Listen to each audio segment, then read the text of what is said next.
Hey everyone, welcome back. My name is Dr. Shayna Keller. I'm a naturopathic doctor in the state of Colorado. And this week we have a really great guest. He is very much akin to the naturopathic philosophy. This is Christopher, the Level Up Black Man. We met on Instagram actually, and he has a program called Unleashing Savage. And I'll let him introduce himself here in a moment. But he is an exemplary of a layperson that's become very well educated so he can become the best version of himself. This isn't you don't need some fancy degree. That's really the whole point of interviewing these different types of people, is so that you don't feel stifled and stuck in a box. So what really Christopher does is he's big into calisthenics, and I'm very interested in that because well, it's easy and it's relatively inexpensive, and you use your own body. Easy is a relative word, I'm aware. We're going to talk about some basic equipment, maybe things that we can get for 150 bucks. So it's easy to start and like low threshold. So there's no excuses of I can't afford to spend $12,000 on a gym setup at home. We're going to talk about discipline and creating sustainable practices and what that actually means, because it's not some green term that we're talking about here. So I'll turn it over to Chris. Chris, please introduce yourself to my guests.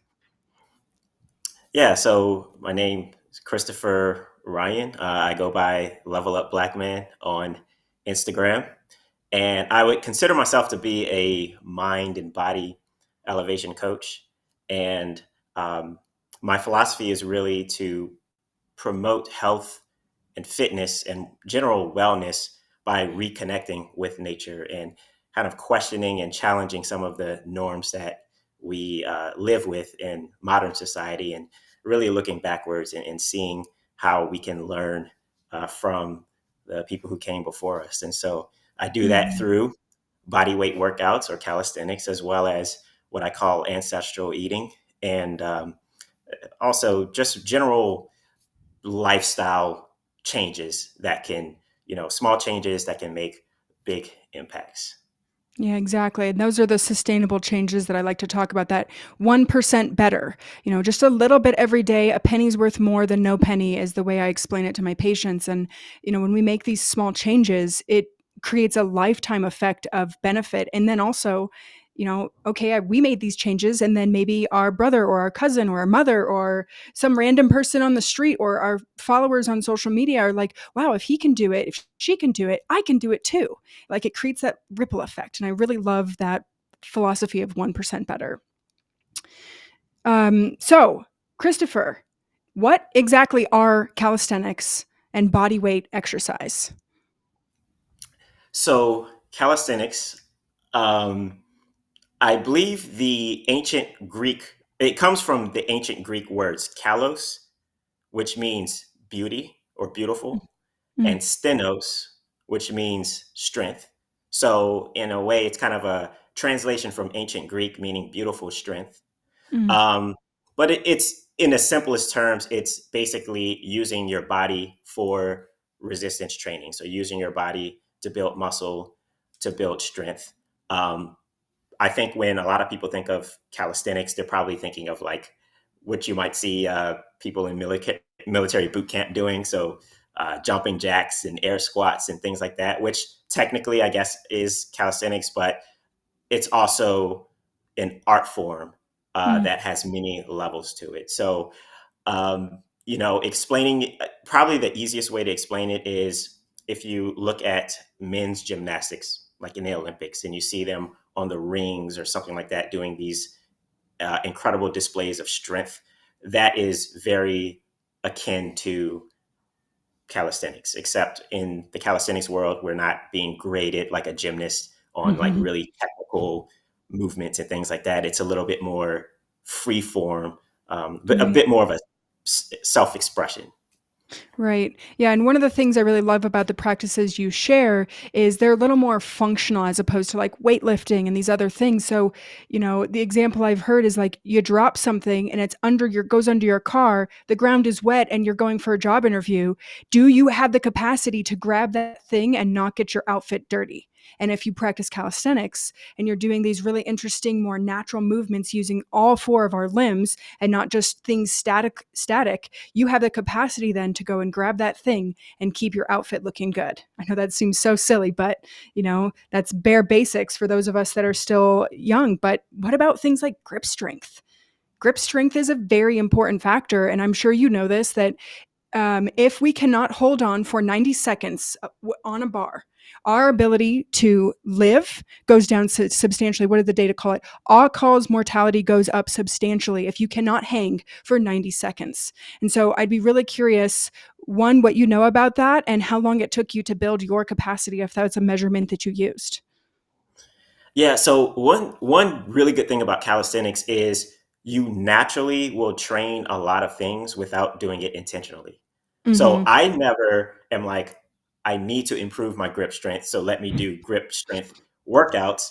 But simply doing pull-ups, like when you do calisthenics, you're especially for back workouts, Mm. you're not really doing the same stuff you would do in a weight room, like kind of like bent over rows and things like that. You have to depend on gravity and your body weight, and in doing that, you're going to be doing a lot of variations of pull-ups. And believe me, there are a lot of variations. And so you kind of naturally are going to train your grip strength as you do that. I have heard the statistic or the study that your grip strength is linked to, or there's a correlation between grip strength and longevity. Yeah. I don't know if it's which one causes which, Mm-hmm. but I do think about that, and it's just a good reminder that okay, to do calisthenics, to do different movements on a bar where you're pulling yourself up, you naturally have to have strong grip strength. And it gives me Mm-hmm. confidence in just thinking, okay, I know that this is correlated with general health. And so I'm probably doing something good for myself here. Yeah, yeah. Well, and then also you're using your body weight too. And like you said, gravity and your body weight. So you're using yourself instead of all these tools and things. And even yoga can get a little tool heavy, which there's nothing wrong with tools and things to help support you. But at the end of the day, if the world collapses, we might not have access to any of those things, but we will always have access to our bodies so long as we're physically still here. So this brings up the next question. What's the like basic equipment that people can buy for 100 bucks that are kind of like your go-to necessities? And I know you just landed yourself in Portugal and you brought your rings with you, so I'm going to guess maybe that's one of the tools that you recommend people to start with.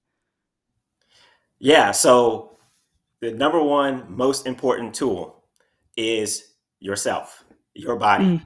You are your own gym. Become your own gym. Okay. Beyond that, I would say the for someone who's just starting out, parallettes are probably the Mm. the most common tool. If you're not familiar with parallettes are, they're kind of like these bars. They're maybe sit just a foot high off the ground, sometimes less. And yeah, I don't know how to explain it. They're really just like two bars. Yeah, Um, parallel bars is what I've been calling them. So parallettes. Okay.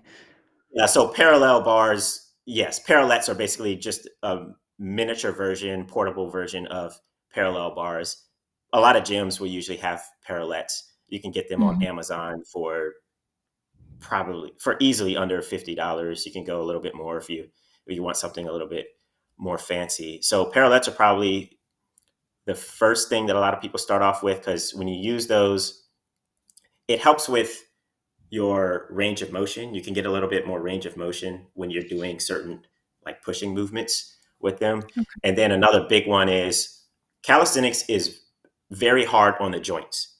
Over time, Okay. it builds your joints, which is a good thing. But if you first start off, it will aggravate your joints a lot. And so when you're doing a lot of push-ups, Mhm. your push-ups, your hands are on the ground like Bent. this Yeah. and all of that Yeah. pressure and weight. So parallettes, you're using a neutral grip on those push-ups, and that makes a big difference, and it could keep you in the game for longer. So parallettes are Mhm. probably first and foremost.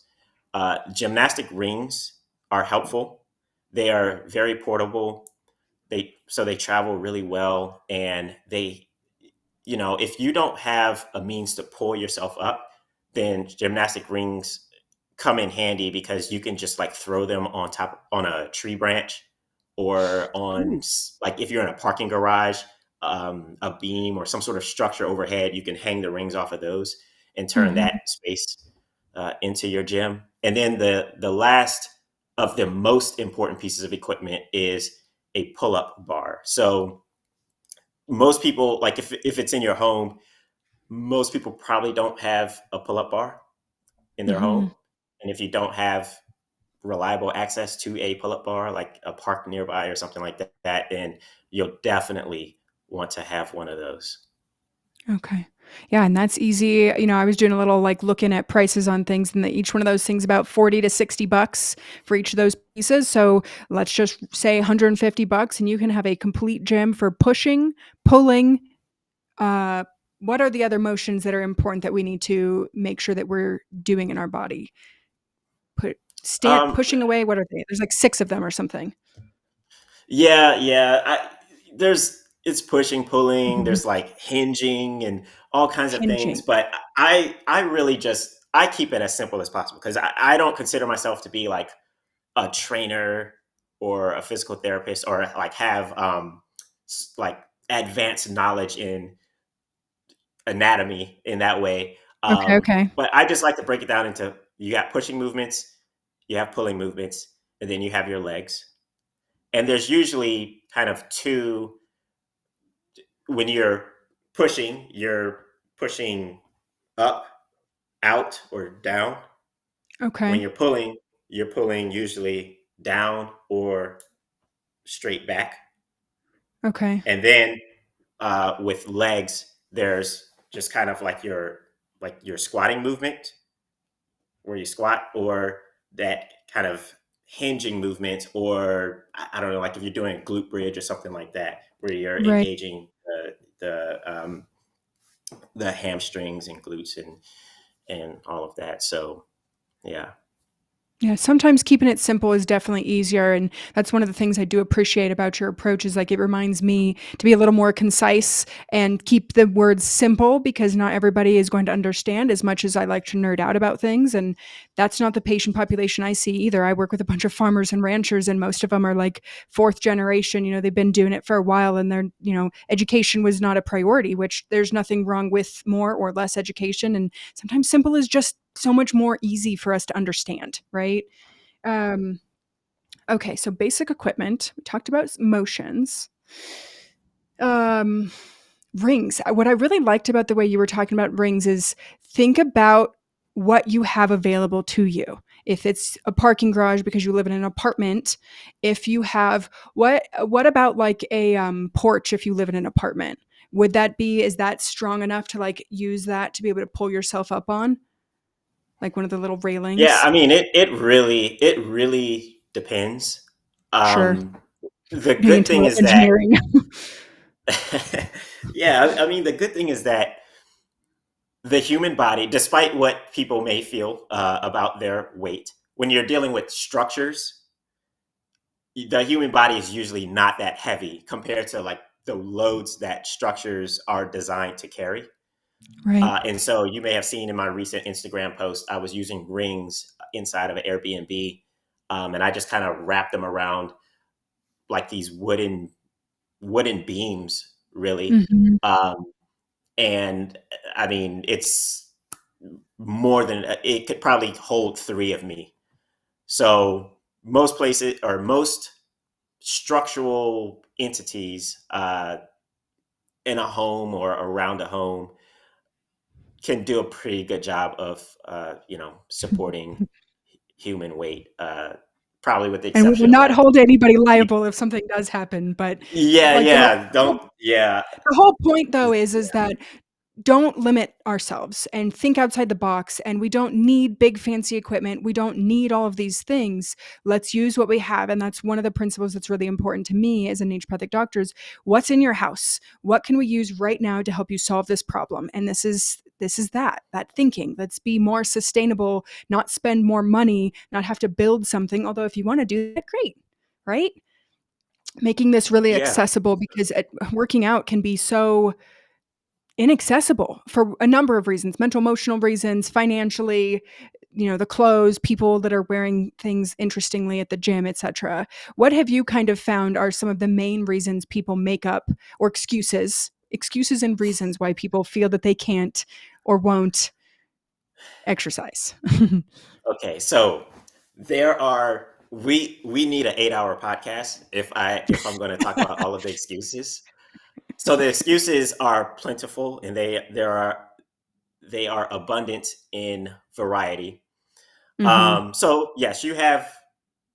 I want to give you a handful of like real big ones. Number one, people don't want, like, they come home, it's dark outside, maybe it's cold, they don't want to get in their car and drive to the gym. Yeah. So that's a big barrier. Another, some people just don't want to pay for a gym. They don't know what to do with the weights. Gym intimidation is a big thing. Some people just don't want to be other people to be looking at them when they're in the gym. Um, and one big one is time. So Yep. I don't have enough time. And so I think all of this comes from, particularly in America, a culture, like a fitness culture that is very commercialized. There is this belief, like America has this uncanny ability to commercialize and sell everything and make you Everything. think that you have to spend money to do anything, even things that are free. And so uh, what I like to say is resistance training. It has been around long before modern gyms existed. I think the modern gym as we know it is less than 200 years old. Okay. People, since as long as humans have been around, have found a way to train and to get into shape. And so we can adopt that same kind of thinking amongst ourselves currently. So if Mm-hmm. you're at home and you're like, I don't feel like getting in my car and driving to the gym, you don't have to get in your car and drive to the gym because you don't need the gym. Despite what all of the marketing says, despite, you know, the just the kind of the normalization of go to like fitness equals going to the gym. Mm-hmm. That's that's not necessarily like you don't need to do that. Uh, your space is a gym. Your living room is a gym. Your kitchen is a gym.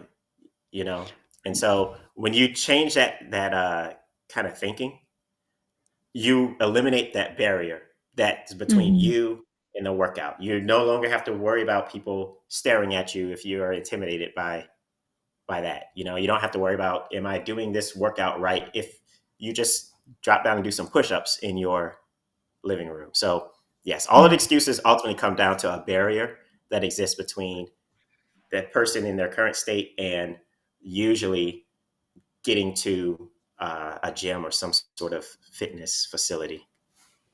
Right, exactly. And I hear them all too. And then the reality is I get these people that come in to see me. They're in their 50s and 60s. They never worked out, not even taking a walk, even, let alone doing push-ups. Um, and they're in a pretty compromised health state. And it's much harder to go backwards. I mean, you can't go back in time, but to like start reversing illness than it is to start now, start when we're younger, start in our teenager years, start when we're 5. If our 5-year-old kids are watching their parents do push-ups and the various types of pull-ups that there are, and there's so many versions, it's kind of intimidating to think about and to see these people do these really cool things. One of the gals you introduced me to, I'm forgetting her handle on Instagram, but she shows before and after, like where she is now and where she started on rings. And it's really impressive because she's a pretty petite lady, and also women don't bulk up the same way guys do.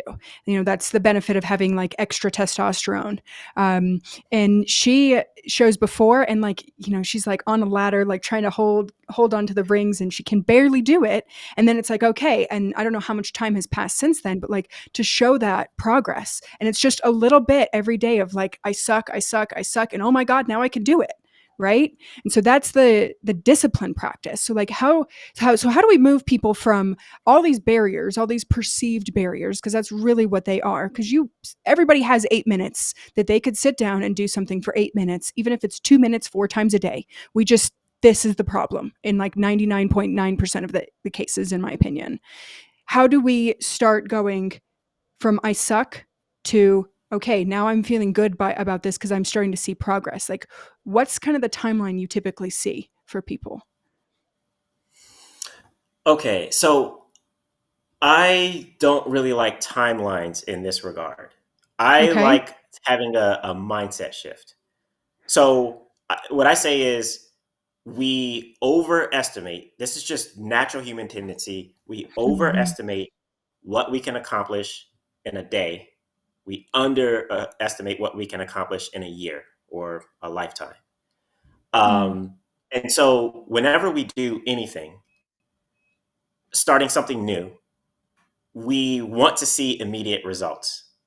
And we don't see the immediate results. And so our motivation plummets. And we're like, okay, Right. we're tried it, not good at it, not going to do it. I'm not going to see a fitness transformation. I'm not going to lose weight. I'm not going to build muscle, etc. Um, and like I said, over a long period of time, you can accomplish, you will over accomplish. Um, so I think it's really important to detach yourself from outcomes. Mm. It's important to have a goal. Yes, set a goal so that you know the direction that you want to go. But once that goal is set and you now know your direction, you have to detach yourself from the actual outcomes. And you really have to just focus and commit to the process. Okay. Oh, and focus on having daily victories. So Mm. if that means a 5 minute workout, that is a victory. That is a victory. And then the next day, a 5 minute workout, or the next day, a 5 minute workout. So instead of looking at it as, oh, that 5 minutes is not gonna, it's not gonna do anything. So I'm just not gonna do the 5 minutes. You'll never make progress that way. Instead, you're just like, look, my win for today, my mission for today is to do at least 5 minutes of something. I'm gonna do that. And okay, you're underachieving each day. You're underachieving. Mhm. But you're going to hit critical mass with the amount of volume that you're doing this. You underachieve for 365 days straight. All of a sudden, you have achieved more than what most people can accomplish in that same amount of time. Right. So Right. focus on the And small you're victories. small victories, and like that's how you build sustainable practices is, okay, you're a 50-year-old dude, you haven't moved your body in a really long time, and you're feeling like embarrassed for a number of reasons. Typically people come to see me, their skin, their weight, I'm starting to bald, I just don't feel good anymore, like maybe I'm not getting good erections. Like there's so many complaints that tend to come with as we age, and I don't necessarily think they're age related as much as like we're not using our body, and then our body is then responding to the environment we've created for itself. So if we go 0 to 5 minutes a day, 5 times 365 is I don't know how many minutes, but I think about this in terms of reading 10 pages a day. And if we do that for a month, we've read a book. That's 300 pages. 10 pages isn't even a chapter in most circumstances. But when we just do little things, little, small, that 1%, that penny, better, we can then start to build on these practices. And then when you are able to actually use the parallel bars, the parallettes, and actually push yourself up and hold yourself there, you're like, holy cow, I can do this. And then it's like, okay, what's the next thing I can do? And it's like, it's self, what am I looking for? Self-fulfilling, so sort of, because you're like, oh, if I can do that, then maybe I can do this. And then you start seeing people doing other crazy things. A girlfriend of mine just shared that she did 2 toes to bar. And when we started working out, we were in CrossFit together, and I'm no longer, it just didn't suit my nervous system type. She did toes to bar though. And it took her 2 years of being in the gym pretty consistently to be able to do that. But now she's like, oh my God, I can do that. And my big achievement was being able to do a pull up after doing like these jump and holds, hold, and go down really slow. And I can do 2 pull ups before I can't do anymore because it's just they're really difficult to do. But 2 is better than 0, and I started out being able to do 0. So it's like those little wins and that self-confidence that it builds in ourselves. What else have you seen people achieve when they start building self-confidence in their own body? Like, how else does that translate? Um, so it translates a lot more than I think people realize. I'll speak from my own experience with calisthenics. Mhm. So I, started my calisthenics journey completely. Like I wasn't able to do a lot of things, and I saw what other people were doing, and I'm like, this is impossible. But for Mhm. some reason, I stuck with it and just kept doing it. And a year passes, 2 years pass, and I see what I'm doing, and then I look back at old footage, and I'm like, I'm a lot better. I'm a lot better. Mhm. And then in my mind, I'm still like, oh, I'm not that good. But when Mhm. other people start telling you, like, wow, you are doing stuff that I can't do, and like everybody's telling you that, that gives you a confidence boost. But I think it helps you realize that becoming excellent in something, you don't just wake up and it happens. Mhm. Excellence happens through that daily underachievement. And so Mhm. my calisthenics journey, fitness transformation, whatever you want to call it, it opened my eyes to the fact that I'm definitely capable of doing a lot of really high level, complex, difficult and complicated things if I commit to it and just have that 1% mindset of just trying to get a little bit better each and every day. And so, like, I, my level of ambition has increased a Mhm. lot. Like, I'm trying to learn a new language now. My entire life, I had the mindset of I'm just not a good language learner. Mhm. That's not my forte. Well, now I realize, oh, if I just practice my Portuguese on a daily basis, on a routine basis, over a period of years, I'm just going to be better. I'm going to look back and realize, oh, yeah, I can speak a lot more. I don't want to use the word fluently, but I could speak. Well, I'm not even fluent in English, okay? But yeah, I can speak so much better here. So, um, yeah, I just think like the physical, when it comes to fitness, the results are more tangible. So it's Mhm. easy to tell like point A, point B.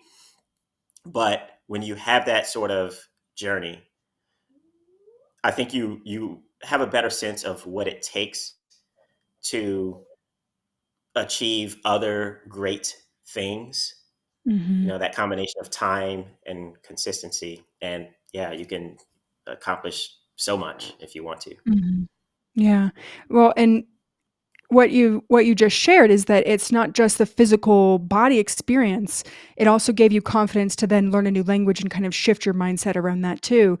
I'd be really curious if it gave people more confidence to ask out that lady or that dude that they've been thinking about for a while, but they didn't want to because they didn't think they were hot enough, smart enough, whatever the things are that we inhibit ourselves with.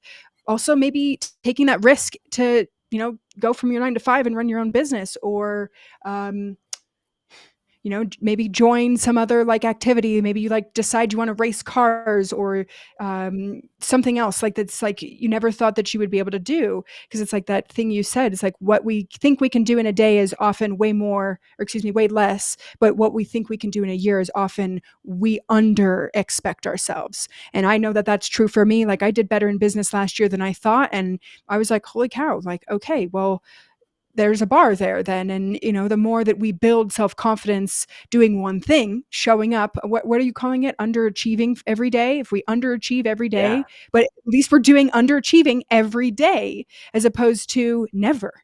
If you never do it, nothing changes, and then you don't get to build those little self-confidence pieces.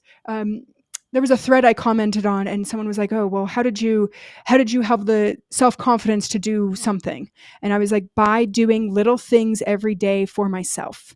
Like, okay, I'm getting out of bed. I'm going to make myself breakfast. I'm going to make sure to nourish myself so that I show up at the best capacity for my patients. When I was going to the gym regularly, which that's part of my interest in calisthenics, is the, what did you call it? Gym fear. It's like people wearing really tight clothes. How are Intimidation, yeah. Yeah, gym intimidation. Why are you wearing such tight clothes? Why is that necessary? I don't think that that's necessary. And it's the silly things that we say in our brain, though, right? Like I'm no different than anybody else. Like we've got all the different things. Uh, anyway, I don't know where I was going with that, but it's creating. Well, I Go ahead. yeah, I did want to just kind of point out because you talk about confidence. When I speak with potential clients, a lot of people tell me their motivations for doing things, and so Mm, yes, some people want to do really aspirational things. They want to have the courage to start a new business or something like that. But the confidence also comes in much more mundane life experiences. Like people are like, I want to be able to go to a beach and take my shirt off. yeah, I have a lot of single males who I speak with who are like, I'm dating. The dating world is difficult. I want to just feel better about myself, and that energy translates uh, to dating. A lot yeah. of guys in their late 30s, 40s, and beyond start having problems in the bedroom as well. Mhm. And like when you improve your cardiovascular system and all of that, like that helps. And that so the yes, there's a lot of different areas that it getting your physical fitness in a good place translates Mhm. to a lot of other areas in life, and some of them are Mhm. not always really big and aspirational things. Some of them are just like it's daily life. Yeah. Yeah, one of the things I noticed for myself when I was working out and feeling really strong and my confidence has still stayed there. It's like, "Oh, if I wanna do a little rock jump on my hike, I can do that now because I have done box jumps and I did way too many of them, never hurt myself, and I know that, like, I can jump over that height and be totally fine to land and be safe." And it's like just those little things so that I can have a little more fun when I'm out doing my outdoor activities. And yeah, I mean, I hear that about like I want to have the confidence to be able to take my shirt off and not feel the myriad of like negative feelings that we think, because just like women, men have also been told there's a certain way you need to look, there's a certain way you need to dress, a certain way you need to sound. And some of those things, dare I say that men have kind of been pushed into a corner, heterosexual men especially, into a corner, and this is how you have to live and be, and you need to sit down and shut up. And the number one killer of middle-aged men in the United States is suicide right now. And I think part of that is because we're not allowing men to have a space to be, well, masculine and be men. And that's a normal thing. And we're telling them to just be kind of Teletubbies in a way. Like, I know that's like mean to say, but sit down, be quiet, and have your little round belly. And, I don't know. I don't know. It's not healthy to have people sit down and, sit on the bench, if you will, which is what we're telling our men to do. Do you work with men that are struggling with mental health issues? And then they come to you and they're like, hey, like, I would like to level up myself so I'm not struggling so much with anxiety and depression. The short answer is yes. So it's kind of a loaded question. So um, I'm not a mental health specialist, right? No, Like that's not like my wheelhouse. But two things: modern society, the environments that we have built for ourselves, the culture that we built for ourselves has made it such that mental health is an epidemic. So major. chances are, if you step out into the street and point at any particular person, they probably are struggling with some sort of mental health issue. So the first thing is pretty much everybody that I'm working with, I think, is dealing with some sort of mental health issue. Um, and then the other thing is generally, if you are feeling the need to buy to pay for a program and hire a coach to have some sort of transformation, you're not there's some sort of pain in your Mhm. life. There's something that you're not happy with. And so I think that also just kind of, it naturally lends itself to the fact that there is some sort of mental health issue. But it doesn't necessarily mean that everyone is like dealing with chronic and severe depression or something like that. So Right. there's kind of levels to it. Right, But right, right. Everything's a yes, I spectrum do. and Yeah, I do think that everybody they see a space where they can improve their mental health through fitness, through proper mhm. dieting, through some lifestyle changes. And people who do go through that do experience a boost in mental health. Even if they weren't dealing with mental health struggles before, they are now in a much healthier space. They went from healthy to being very healthy, Right. in terms of their mindset. So, yeah. Yeah. Yeah, I often think about, like, health on a spectrum, and 5 being in the middle, 10 being the best health of your life, 1 being, you're in bed, bedridden, terrible health outcomes, multiple medications, and most people are sitting at about a 5, but they think they're healthy at a 5. No symptoms does not mean that you're actually moving towards health, and the other piece of this is health is dynamic. It's constantly changing, we're constantly changing. I'm not the same person as when we started this conversation.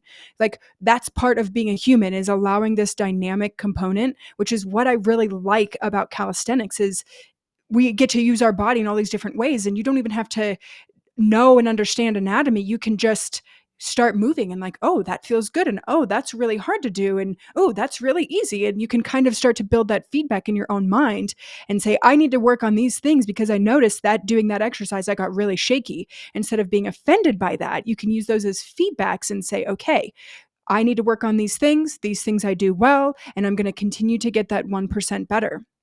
I like that quite a bit, actually. Using yourself, which is the most important tool of calisthenics, as the feedback loop to increase your health from 5 to a 6, a 7, and 8. I don't even know if 10 is even achievable in my mind. I kind of think about, like, and maybe that's the recovering perfectionist in me, but it's like it's constantly moving and changing, and depending on the season, and maybe you have more energy, and tomorrow, I'd be really curious, actually. Let me ask you this. When I was weightlifting, what I could do today may not be what I could do tomorrow. And that is like my capacity. Maybe I didn't sleep as well. Maybe I ate more sugar or I drank alcohol because I was at a friend's birthday party. What's kind of what have you noticed in your own practice of calisthenics with what you can do day to day? Is there a shift there? Yes. Yeah. So the most obvious is a bad night of sleep. My performance goes down because something about calisthenics, you're not you're not like laying on a bench and doing bench press and going for a certain number of reps. Like, the movements are hot. You're kind of maxing out in a way every time you do a movement. They're so high intensity, that Yeah. one day you're able to do. So one thing that I do a lot on Instagram is called a 90-degree push up. I don't know how to explain it on here, but it's a really difficult move. I can do that. Every now and then, I'll have a day where I cannot do it no matter how hard I try. So, yes, I think lack of sleep is a big one. But Hmm. something I've been noticing with myself is the more chaotic my life feels, the more I'm not Mm. in the best mental, like, headspace, the harder it is for me to perform certain movements, certain, like, really Oh, high caliber movements. And so, interesting. um, yeah, yeah. And so, but I think that it has a lot to do with, okay, I'm stressed out. And so, number one, if I'm stressed out, I'm not getting the sleep. I'm probably not able to enter into that flow state that I need to be in. My mind is scattered; it's all over the place, and so my hormones are probably off. Like, when I'm stressed out, I'm not on my same routine. I'm not Hmm. getting the daily sunlight that I like to get, and taking frequent walks. When my life is chaotic, I'm not doing those things, and I think that like my testosterone is probably lower. Hmm. And then I can't think of it right now, but just my hormonal balance in general is probably not optimal. And I think that Right. that translates to subpar performance.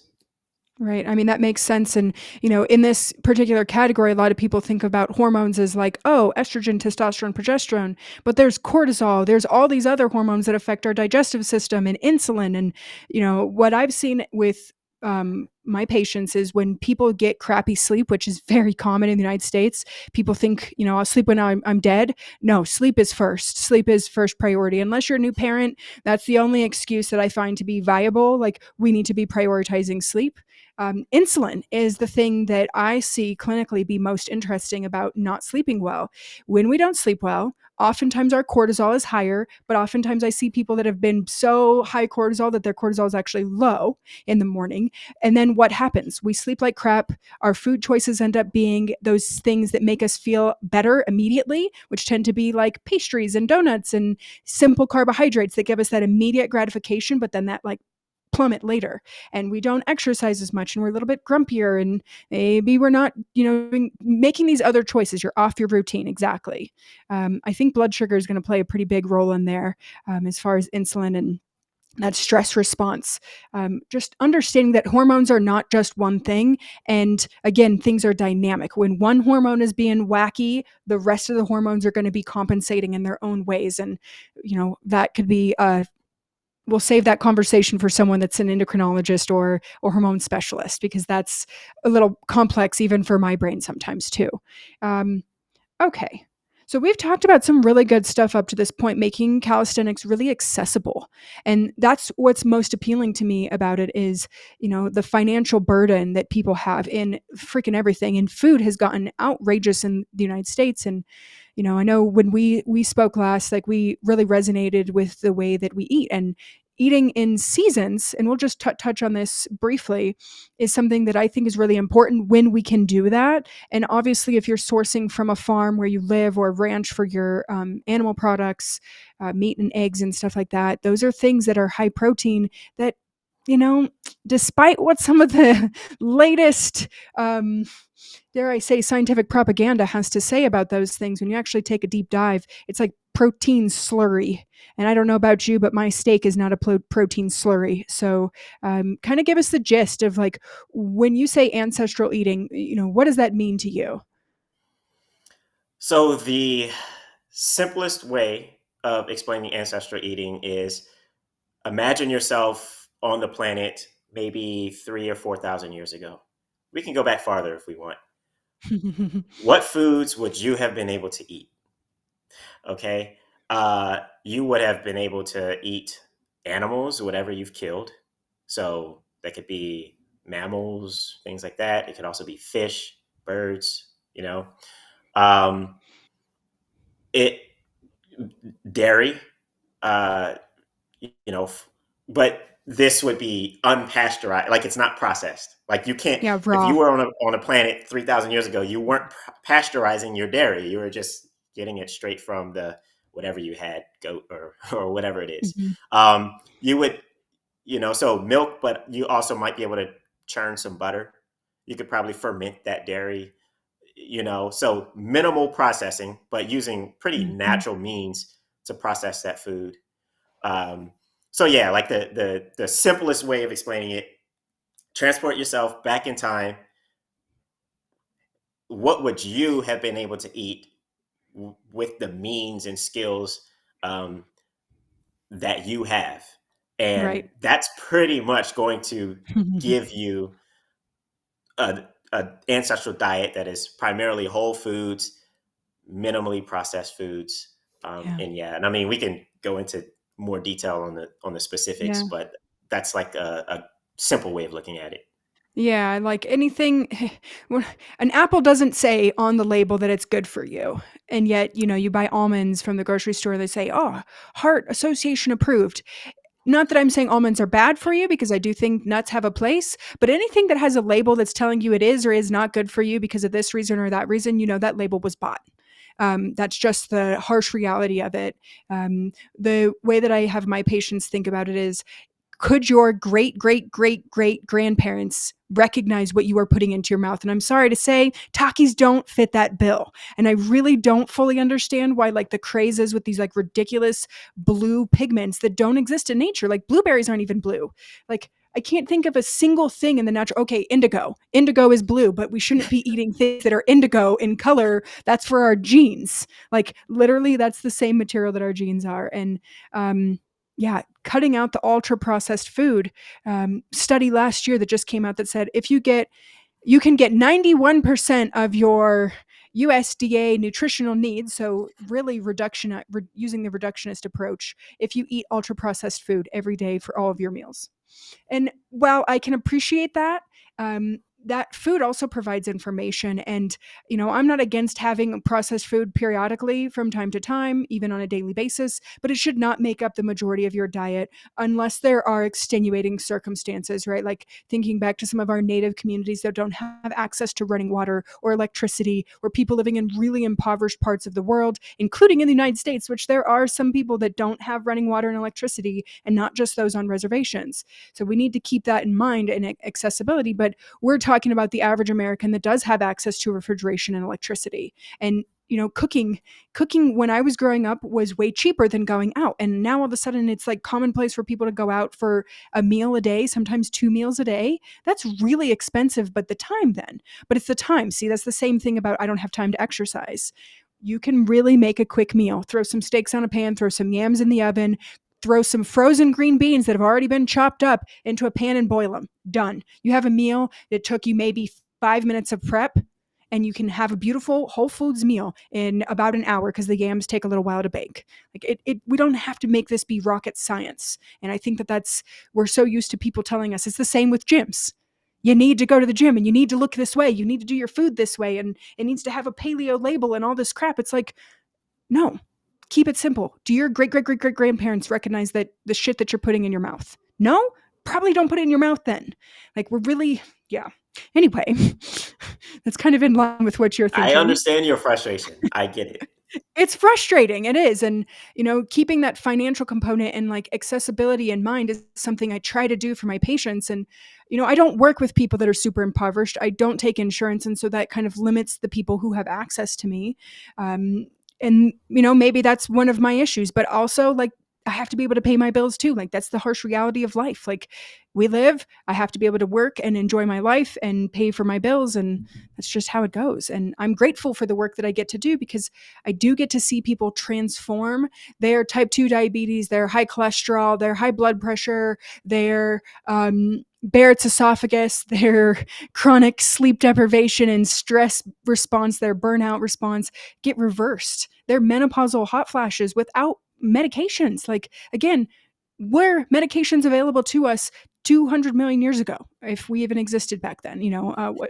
Anyway, I'm getting into the weeds here, but you know what I'm saying. The fact is like, I don't want us to be relying on things. If the world explodes tomorrow, we're not going to have this technology. What are we going to be able to use our skills? And we're really going to have to tune into how our ancestors used to forage, because most people don't have the skill to recognize, is that plant dangerous? Is that plant edible? And is that plant something that's totally benign and non-problematic, right? Foraging skills. Anyway, so I feel like any other thoughts about calisthenics or discipline and creating sustainable habits that you'd like to share with the audience? Yeah, I have plenty.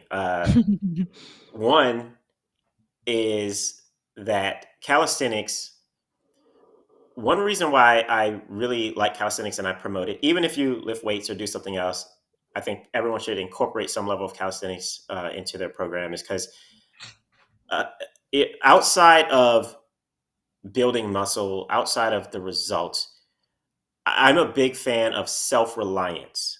So you were just talking about what happens if the world blows up. Mm-hmm. Um, I think calisthenics is a physical manifestation of self-reliance. You're Mm. literally finding a way to have a workout with you're in a sense refusing to use uh, fancy equipment, and you can refuse to use any equipment at all for a particular workout. And so it just builds an aura of self confidence and just like I always tell myself, I become my own gym. And I travel anywhere, I step off the plane, I'm not thinking about, oh, is there where can I find a gym or something like that? I just have this like level of confidence and maybe like appreciation of myself for knowing that I can create a workout, just using my own Yeah. body. Um, so there's that. From a food piece, I one thing that I tell my clients is I realize that eating, people have cravings, and not everybody can eat 100% whole food diet. And so I have what I call the rule of 84, which is try to make sure 80% of your foods have four or fewer ingredients. Mm. And that way, like, just apply that rule blanketly, and it does a lot of the figuring out for you. So if you're not inclined to read ingredient labels and understand what all of these different things are and try to decipher, you can look and okay, it has three ingredients. I know that's all I need to know. Maybe it's a Yeah. good ingredient, maybe it's not, but like it's three ingredients, so it's probably less processed. If it's zero Yeah. ingredients, even better. And you can reverse that if it has 20 ingredients. It doesn't matter what it says on the label. It's going to say low cholesterol, and which isn't that's not even a thing, but heart healthy, and to say all of these things. Marketing shenanigans, And we'll call them. yeah, yeah, I we could go on for another hour just about the cholesterol piece, but Yeah. I will Ay, spare ay, you. ay. Yeah. But yeah, this just a couple of pieces of information is the calisthenics and body weight. It builds like self confidence and self reliance, and then Mhm. with the dieting, rule of 84, just check the ingredients. If it has very few ingredients on the label, go with that. Try to stay Yeah. away from long ingredient labels. Yep, exactly, and then that spares you the, "I need to learn about the chemistry names of all these things," and, I say if you need a chemistry degree to understand the label, probably shouldn't eat it.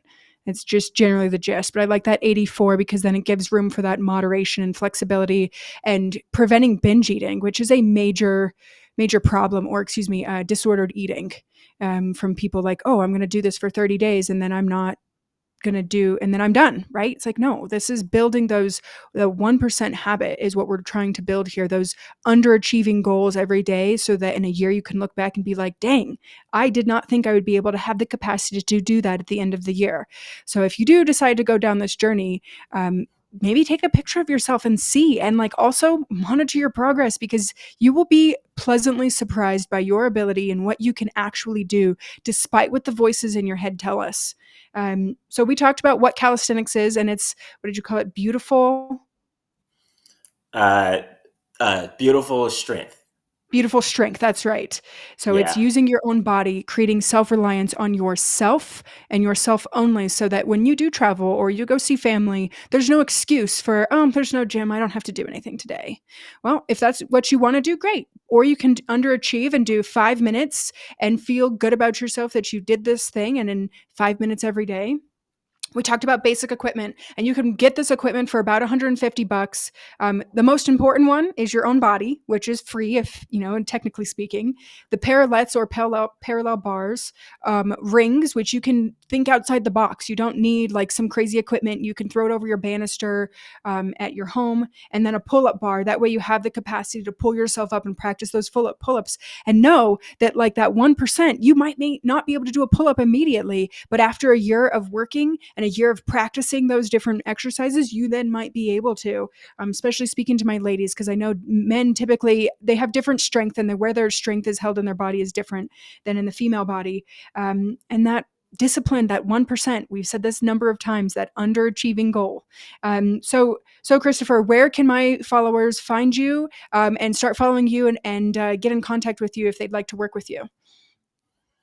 Yeah, so the best way to connect with me is on Instagram, level up black man or level up underscore black man. And then you can also go to unleashingsavage.com. And through my website, you can book a call with me, but you can also just ping me on Instagram in Mhm. my DMs, and I'll respond. Cool. And I'll make sure to link that, his contact info in the show notes. And finally, we have our Cherokee medicine woman. Her and I, our schedules, we kind of had some scheduling issues, and she will be our next guest. And so we're going to be talking about intuition and trusting yourself, which is kind of in line with the calisthenics and trusting your own body's capacity. But this is trusting our inner knowing, if you will. And so many of us, especially through various global situations we found ourselves in the last few years, maybe forgot to trust ourselves, and we outsource that to someone else. And so if you get that spidey sense, that gut feeling, mama's intuition, those are all things that are associated with like our inner knowing. And truth has a resonance, like truth of, hey, my body's able to do this. Hey, what is the right thing? Like, where do I need to go? Ooh, do I need to trust this person? So if you've been enjoying this content, please like and subscribe, share with someone. I'd really love to get the word out about what I'm doing, wanting to try to make this medicine accessible to everyone. And you don't need some fancy degree. You just start with yourself. And that's how we work this. So thank you so much, Christopher. I really appreciate your time today. Thanks for having me.